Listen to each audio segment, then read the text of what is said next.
Family edition. What? Can we get a little more energy? I'm sorry, I'm just tired. I didn't sleep. I have an idea. I got you.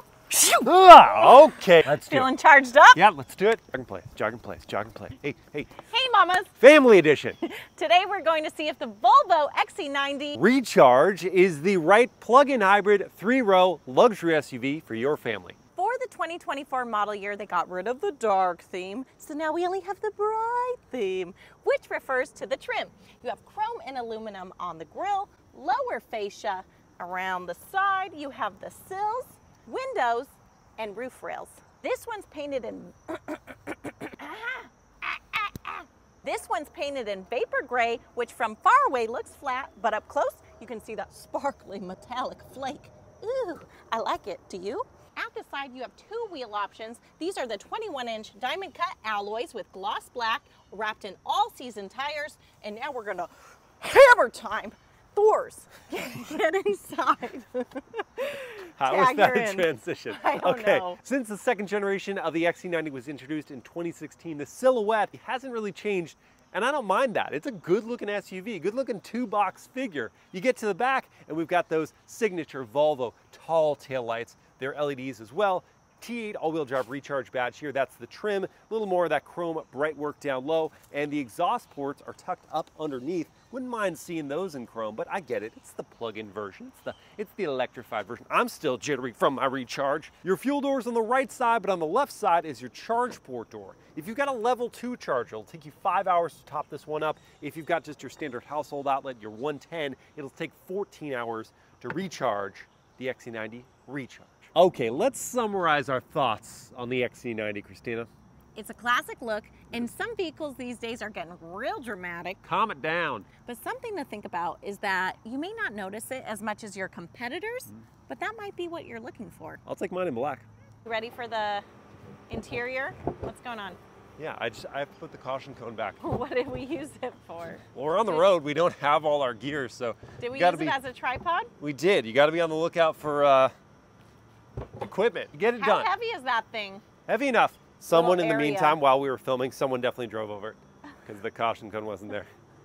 Whoopsie-doodle. Inside the luxurious ultimate trim, you have these maroon brown Napa leather seats that are perforated, heated, ventilated, and with the lounge package, you get massaging seats. It also includes a suede headliner. You can get wool blend sheets.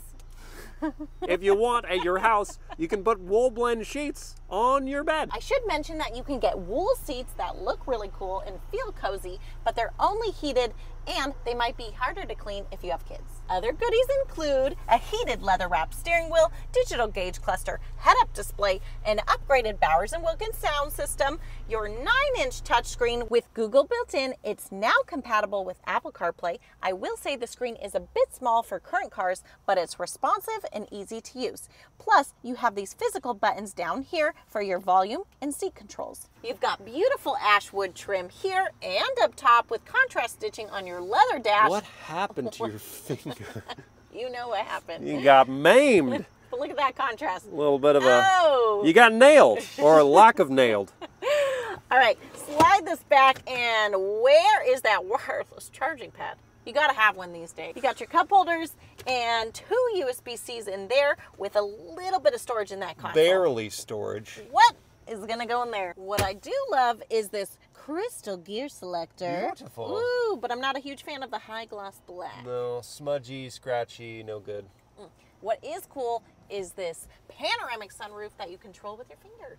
Partner test with that car seat in. This is totally workable. I mean, if it were me and I didn't have anything behind me, I'd slide the seat back maybe an extra inch for leg room, and I'd recline the seat back just a touch more. Now for the driver test. How do you feel? Comfy. I'm in my driving position. I'm good at 5'9". How is it for you? For me, not so great. I wanted the seat to go back further, slide back further, and recline further. So 6 feet tall driver may not be super comfortable with car seat behind. This comes as a 6 or a 7-seater. So with the bench seat, I can fit comfortably in the middle between 2 car seats, and you're gonna get 3 tethers, 2 sets of lower latch hangers, no tethers or latch hangers in the 3rd row. And if you get those captain's chairs, you're gonna miss out on this. It's a built-in booster, Bill! You're gonna get a built-in booster, and you're gonna get a built-in booster. Second row passengers get a good amount of leg and headroom. You get more if you slide the seat back, and you can recline. You have sunshades here on the side, vents as well, cup holders in the center, itty bitty, third zone of climate control, heated seats, vents in the center, and USB-Cs. Pull that tab on top for third row access. And requires a little muscle. Behind that car seat, it's real tight for an adult. Oh, you look so comfortable. What are you talking about? You're gonna want to have some kids back here. Hopefully they're a bit shorter, but you do have a cup holder on the side, vents, and a little storage cubby. No USBs. In the trunk, you got a kick sensor. That's nice. Behind the third row, we've got 16 cubic feet of space, and under the floor, we have storage for the charging cables. That's where you got those from. And then if you want to fold down the third row, you've got these tabs up here that you pull, the headrest fold as well. You've got 66 cubic feet of space there. If you want to get the second row down, you got to go over to the sides, pull on the bottom. The lever on the side. The lever on the side. Down below. Do that, but you got to do that 3 times. There's a strap here you pull. That's the second one, and then you get the idea with the third one. That will give you 86 cubic feet of space, and those figures are best in the segment. Best in segment. I like that. You know what I don't like? Getting the seats back up. Do it. There should be power controls. Why are there not? I've got for the third row. Or a strap, like you said. Or a strap. Even a strap would be so simple. We don't have a strap. You got to do this. And you have a long torso, thankfully. Thank you. Oh. Thanks for noticing. That's what I first noticed when I met you. I was like, great. wow, that guy's got a long torso. Well, you know what? It worked out. I think we should be married and have kids. That's what you said? I think we should be married. There's also an air suspension control here, optional air suspension, but you can raise or lower that to make it easier to load or unload cargo. Very convenient. And then a DC outlet for charging things. A little cubby. Little cubby, little strap to hold in your milk gallon. I don't know what else you would do with that. It's practical, but no straps. Come on. Do you want to make a bet? About it fitting. About it fitting. Oh, yeah. What do you say? For the full-size double stroller test. Double. I don't know. I think it's going to fit. I do. What's our bet? I want hot pastrami. Let's go find a place with good hot pastrami in and Joyzy. then what do I get? Hot cross bun. A what? Hot cross bun. Hot cross buns. Let's do it. Hot cross bun. It fits! And I get a sandwich. It's electric. You can't see it. It's electric. You've got to feel it. It's electric. But it's not though. It's not totally. Not completely, at least. No, it's a plug-in hybrid electric vehicle that makes 455 horsepower and 523 pound-feet of torque with the pairing of a 2-liter turbocharged 4-cylinder and the electric motor system. And if you're operating as a pure EV, which you have to hunt around so much in this infotainment system to actually find the drive settings. You hit the gear icon, bottom right-hand corner, then go into driving, and then say you want it to be a pure EV. Then you can use the electric range for up to 33 miles, according to the EPA. And I'm glad that they increased the range from what it was, like 18 miles it was before, and now 33. That's actually a usable range. So if you want to run errands around town as an EV, do that. And then when you're on the highway, maybe for commuting or something of that nature, then you can hold that charge, or you can even charge the battery. Right? Yeah, that's another option. Charge it as you drive. If you're just having it in a hybrid mode, there's just plenty of power here for passing. You never feel like there's a deficit, and you never really feel like this is an awkward to use vehicle, right? No. Because when the range is done, then it just turns on the gas engine, and then it just runs like a regular vehicle. No stress. No stress. Yeah. The only thing with that is, what do you think of the sound of the 4-cylinder? It's not my favorite. Yeah, it sounds like it's really working hard. Like it's working hard. It's like complaining. Yeah, a little bit of a complaint from use, but it really does generate plenty of momentum, and the 8-speed automatic transmission just seamlessly working in the background. You don't really notice those gear changes. The all-wheel drive system gets that power down and gives you the confidence if you live in a place with snow or heavy rains, you're always going to have grip for you. You also have an off-road mode? You do. Would you be taking this off-road? Wouldn't be my first choice. I mean, maybe to a mild campsite. Safety-wise, some have said that this Volvo is the gold standard of safety. I mean, IIHS has given this 5-star ratings. They have really high ratings across the board. Yeah, top No safety fatalities. pick plus, like, yeah, it's an amazingly safe vehicle, and Volvo is just synonymous with safety. You have your standard features as well, which are blind spot monitoring, adaptive cruise control, and lane keep assist, rear cross traffic alerts, and pedestrian detection, like auto emergency braking, all that good stuff. That's all bundled in from the get-go with the XC90, and so that gives you confidence as well. You know, you're going to keep your family safe. You're going to keep other people safe. I would feel great about loading my kids in and driving around in this vehicle knowing that they are secure. You don't think about safety until you or someone you know has experienced a kind of traumatic incident in regards to a vehicle crash or something like that. Or getting hit by a car. And getting hit by a car in my case. I was just with someone who, their wife was just in an accident and now she's kind of scared to drive. That's when buying something that has an incredible safety history and current safety features is just so critical. All right, let's talk about ride quality. So I do enjoy these seats. They're really comfortable. I like the thigh extensions. That's nice. The leather feels great too. Yes. This nubuck leather. Everything very supportive, right?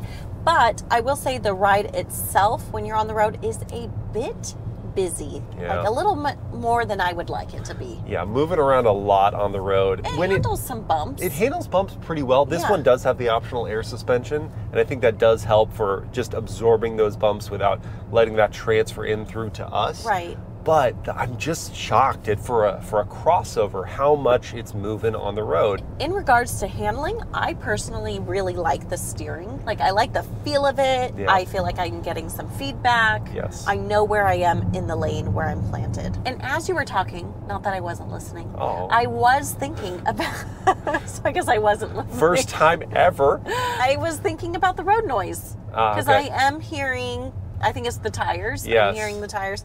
Not much wind noise, but I am hearing the tires as we go. Yeah, and I think perhaps a little louder than some of the competitors from just the tire noise, but I do think that otherwise the cabin is as well insulated or better than the X5, or the Porsche Cayenne. As I go to the brakes, without the regen braking setting here, just kind of going into normal drive, the friction braking, it's so smooth. I can easily creep up to a stoplight, and so, you know, if you do have sleeping kiddos, I'm just thinking about that, like, you're not going to wake them up with abrupt braking, and yet, like, the pedal does respond well. I feel like there's strong braking force here.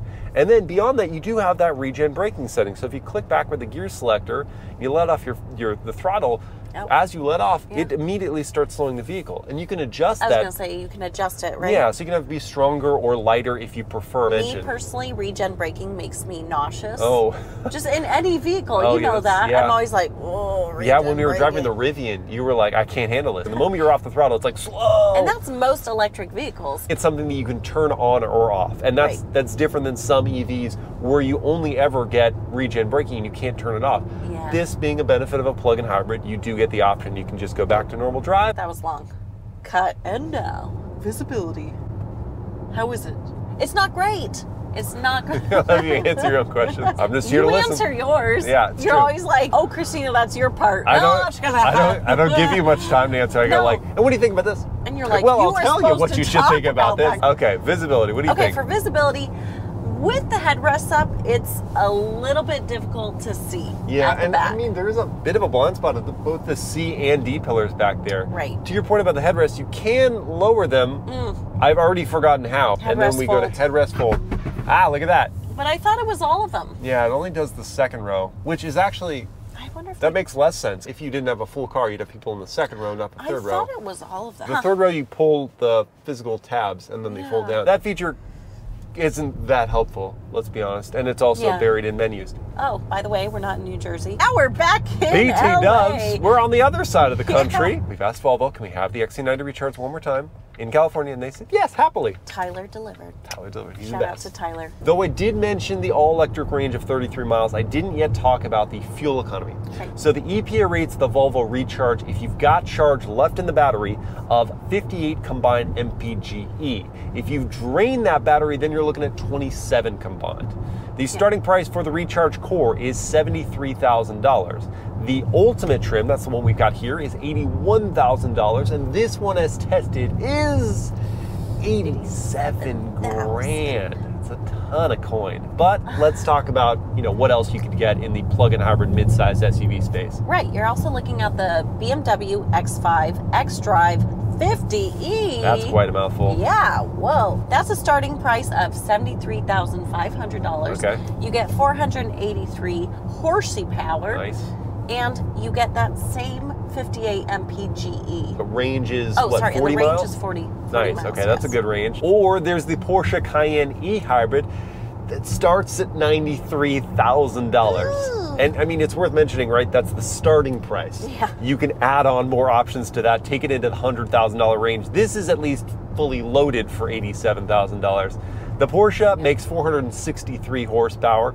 It has an MPGe rating of 46 and an electric range of what, 30 miles? 30. Well, it's worth mentioning that if you want a luxury mid-size 3-row SUV with a plug, this is it. This is your only option. If you are attached to the plug, but you don't need the third row, we might suggest you go with the X5. We think that's probably a better package, a better value. But if you want the third row and aren't attached to the plug, we like the XC90 in the T6 grade. You can get this, whatever they call, ultimate trim. So you get all the niceties inside. It has that very clean exterior look, but you're not spending this $80,000 plus price tag on it. Right. You're spending something in the $60,000 range, and that's much more attractive to us. Yeah. See you next time. See you next time. We're getting really fancy with it. I like it.